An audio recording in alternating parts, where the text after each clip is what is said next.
Hi everyone, welcome to our last blog post of the semester. I can't believe we're finally here.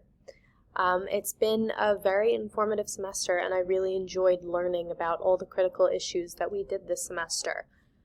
Three of the issues that I found to be the most critical and the most important, the things that I will take away from this really significantly as a future teacher, were mental health issues, social emotional learning and mindfulness, and also the homeschool connection. I think that these three issues really exist within conjunction together, and that you need to address one to address the other and consider the third as well to really get a well-rounded sense of what all of those things mean together. And something that I keep returning to this semester is that idea of well-roundedness, a well-rounded understanding of something, a well-rounded student, and a well-rounded teacher as well. And I think the topics that we learned about during this semester will help to make me a more well-rounded teacher because, it reminds me that I am always learning, as my students will be always learning in my classroom as well. I practice a lot of yoga, and something we talk a lot about in yoga is mindfulness, being aware, bringing yourself the full attention of the activity in front of you. And for my critical article, I looked at an article that talked about how social and emotional learning and mindfulness, how it affects students and teachers as well. And it was, again, this nice kind of well-rounded understanding of the two and how they connect. So if I, as a teacher, cannot show up to the best of my ability and be prepared to be mindful with my students, how can I expect them to do the same? So there's this nice kind of symbiotic relationship that the teacher showing up every day to the best their ability has with their students showing up, being prepared to do their best. And something that we can talk about in relation to social emotional learning, social emotional wellness, is mental health. And what the mental health module in this class taught me about is that there are so many different diagnoses of mental health disorders that I was just unaware of. For example, the mental health issue that I studied was schizoaffective disorder, which is different than schizophrenia itself.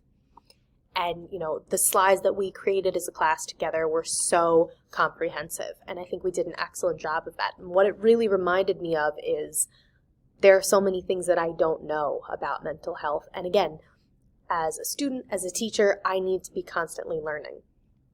And I need to be aware of any signs of behavior in my students that could lead to, or that could be signs of a mental illness.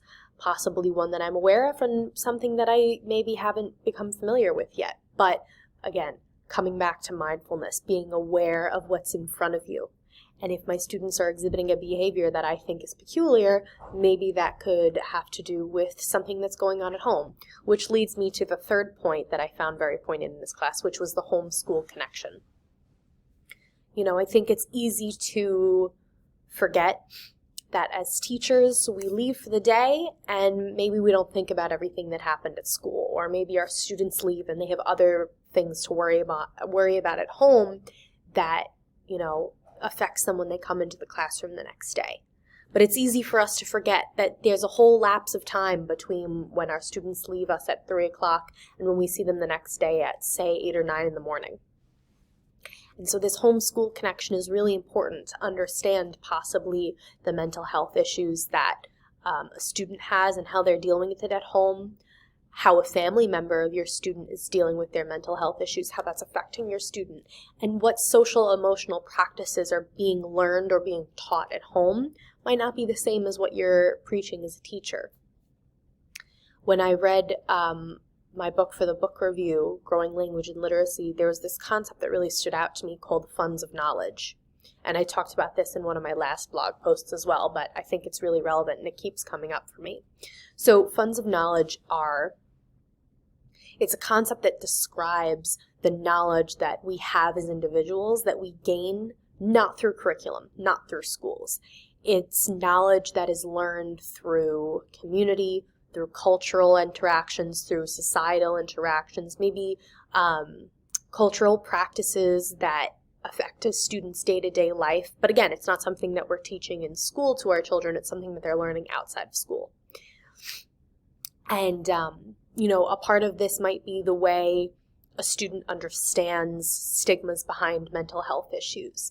As a future ESL teacher, I recognize that I need to be culturally responsive, which I know a lot of you have talked about in your posts as far as articles you reviewed, books you read, and just kind of pedagogies in general. That culturally responsive teaching style is very important. And so as a future ESL teacher, being culturally responsive to my students' funds of knowledge and how they or their families might perceive mental health issues and how that will affect how they'll interact with me in the classroom.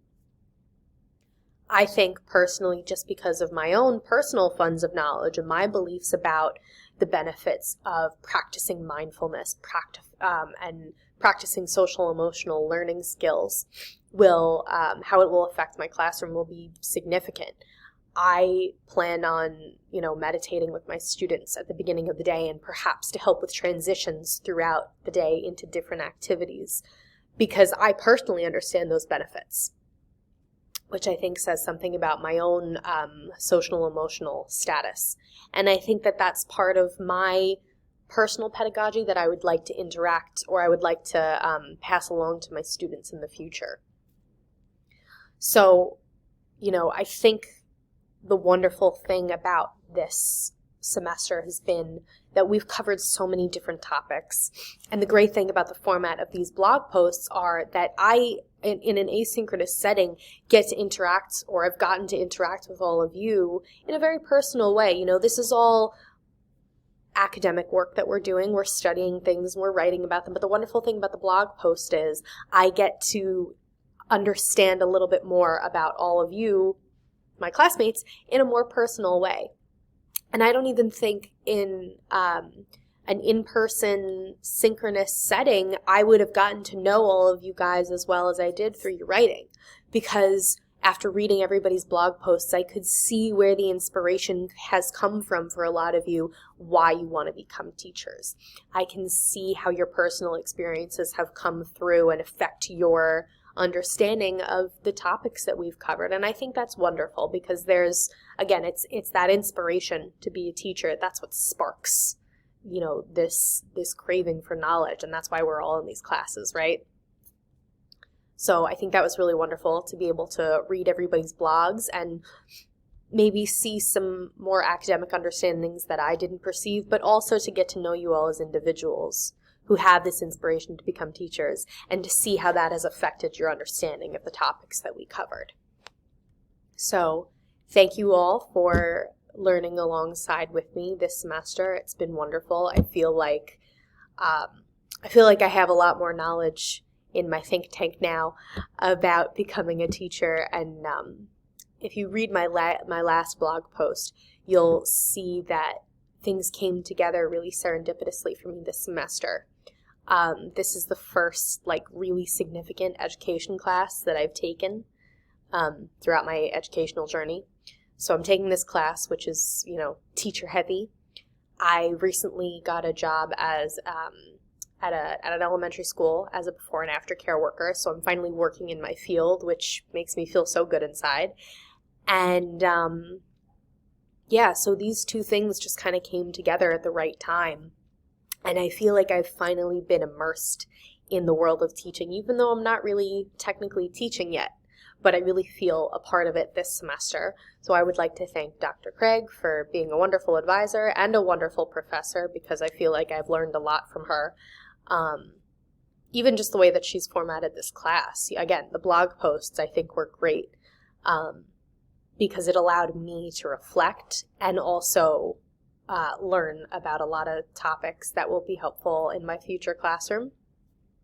So thank you, Dr. Craig, for a wonderful semester. Thank you to all of my classmates for being on this journey with me, and I hope to see you all in person someday. Thank you so much.